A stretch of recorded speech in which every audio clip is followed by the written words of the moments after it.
Halo teman Arba, kita berjumpa lagi dalam kanal Hukum Arba. Bersama saya, Arif Tobantolo, Managing Advocate, Arba & Co. Dalam episode kali ini, kita akan membahas tentang penjarahan dan kriminalisasi saat demo. Mari kita mulai. Coba ingat lagi berita demo akhir-akhir ini. Ada yang berjalan dengan damai, tetapi ada juga yang rusuh.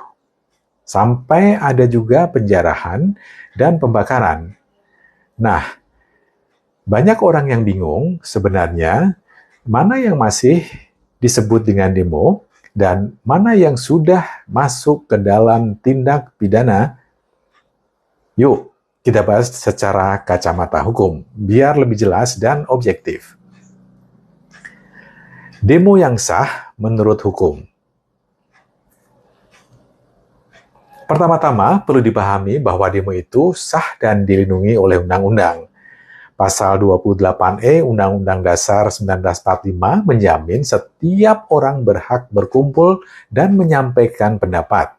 Ada juga Undang-Undang Nomor 9 Tahun 1998 yang mengatur cara demo harus dilakukan dengan tertib, damai, dan menghormati hak orang lain.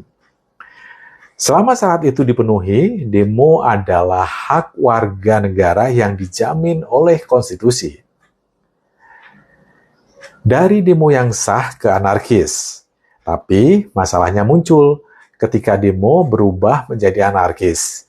Nah, di sini titik bukan lagi bicara soal hak, tapi soal tindak pidana.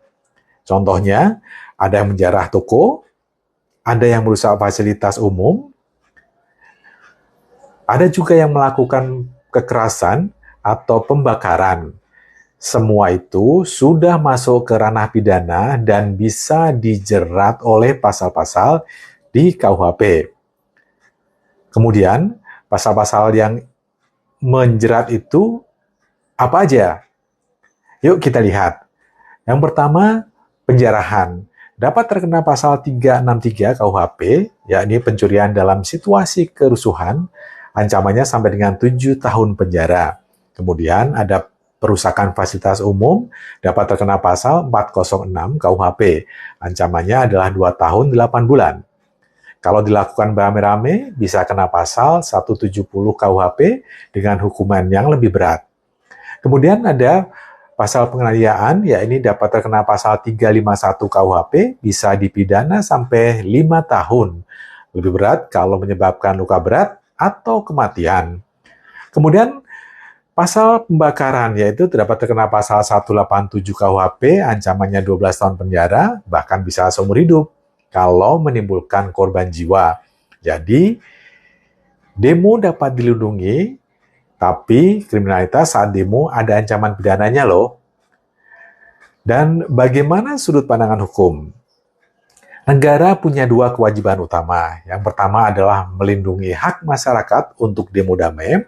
Kemudian yang kedua, menjaga ketertiban umum dengan menindak pelaku anarkis. Karena itu, biasanya aparat memisahkan antara peserta demo damai dengan mereka yang melakukan tindak pidana. Jadi, kesimpulannya sederhana.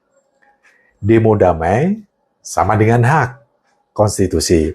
Kemudian yang kedua, penjarahan, pengerusakan, penganiayaan, dan pembakaran sama dengan tindak pidana. Kalau mau demo dilakukan dengan tertib, suara kita tetap bisa didengar tanpa harus merugikan orang lain. Sahabat Arba, mari gunakan hak kita dengan bijak. Ingat, kebebasan kita selalu dibatasi oleh hak orang lain dan hukum yang berlaku. Kalau kalian mau bahasan hukum yang lain yang sering terjadi keresahan di masyarakat, tulis komentarnya ya. Jangan lupa follow untuk edukasi hukum bersama Arba & Co. Oke, sampai jumpa lagi dan kami nantikan di episode kami yang lainnya. Bye!